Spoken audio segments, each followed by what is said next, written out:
রাজধানীর অতি সন্নিকটে মানিকগঞ্জের কৃষি নির্ভর একটি উপজেলা সিংগাইর।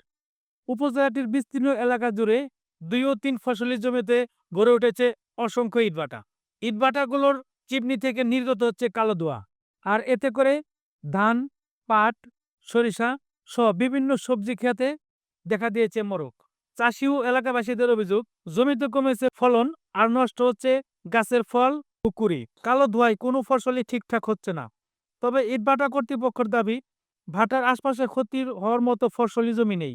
এখানে কাঠ পোড়ানো হচ্ছে না, কয়লা পুড়িয়ে ইটভাটাগুলো চলছে। এটা পরিবেশসম্মত।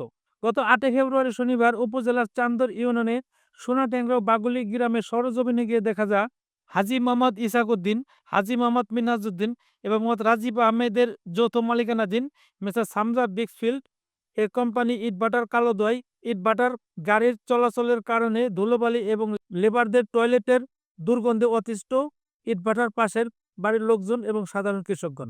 অত্র এলাকার সাধারণ কৃষকগণের সঙ্গে কথা বললে নাম প্রকাশ না করার শর্তে তারা বলেন, আমাদের সোনাটেংরা, বাগলি এবং রিফাতপুর মৌজায় শত শত বিঘা জমিতে ধান চাষ সহ ৩ ফসলি বিভিন্ন ধরনের ফসল ফলানো হতো। কিন্তু কয়েক বছর আগে এলাকার কিছু লোভী ও স্বার্থপর মানুষ এই এলাকায় ৩ ফসলি জমিতে ইটভাটা নির্মাণ করে। ইটভাটাগুলো নির্মাণের পর থেকেই আস্তে আস্তে কমতে শুরু করে ইরি বোরো ধান চাষ। বর্তমানে এই চকে কোনো ধরনের ধান চাষ হয় না এবং এই চকে ৩টি ইটভাটায় কালো ধোঁয়া এবং ধুলার কারণে ইটভাটার আশেপাশে যে সমস্ত জমিগুলো এখনো চাষ করার মতো অবস্থা আছে তাও চাষ করা যাচ্ছে না। একাধিকবার ইটভাটার কালো ধোঁয়ার কারণে উক্ত চকে একাধিক ফসল নষ্ট হয়ে যায়।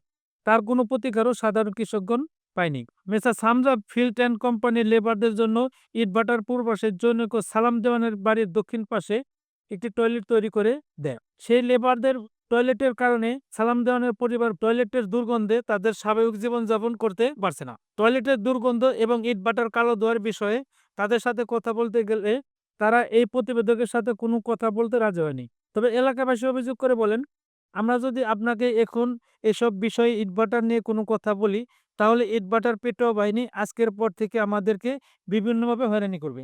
এই ভয়ে এলাকার কোনো লোক সাংবাদিকের সাথে কথা বলতে সাহস পায় না।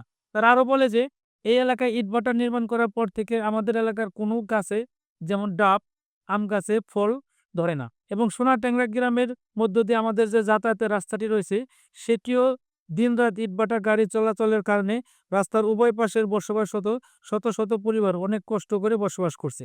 কারণ ইটভাটার সব ট্রাক গাড়িগুলো চলাচল করায় ধুলো দিয়ে আমাদের বাড়ির কোনো পরিবেশ থাকে না। এমনকি খাবারগুলো ধুলো দিয়ে ঢেকে যায় এবং ইট ভর্তি ট্রাক গাড়ির কারণে আমাদের এলাকার ছোট ছোট ছেলেমেয়েরা বাড়ি থেকে বের হতে পারে না। বাড়ির সামনে লেবারদের টয়লেটের বিষয়ে জানতে চাইলে Messrs Amir Hamza bricks and কোম্পানির এক অংশীদার হাজী মোহাম্মদ মিনহাজউদ্দিন বলেন, আমি বিষয়টি দেখছি। এ ব্যাপারে সিংগার থানার অফিসার ইনচার্জ মোহাম্মদ জাহেদুল ইসলাম জাহাঙ্গীর বিপিএম বলেন, কারো ক্ষতি করে ব্যবসা করা যাবে না। তবে বিষয়টি আমার জানা নেই, আমি খোঁজ নিয়ে দেখছি।